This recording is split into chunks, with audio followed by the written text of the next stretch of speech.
Unlock a simpler way to shop at Sam's Club using your EBT card for eligible SNAP purchases. First, make sure you have the latest version of the Sam's Club app downloaded on your smartphone or tablet.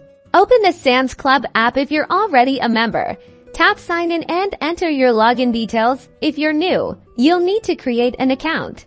Once you're logged in, locate and tap on the account or profile icon, usually found in the bottom navigation bar. Within your account settings, look for a section labeled Payment Methods or Wallet. Tap on it to proceed to add a new payment option.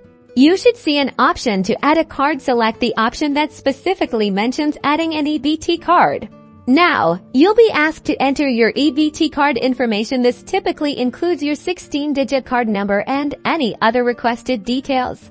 Carefully enter your EBT card number and any other required information accurately. Once all details are entered, tap Save or Add Card.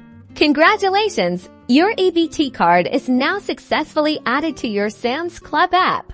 You can now use your EBT card for eligible SNAP purchases both online and in-store by selecting it as your payment method during checkout.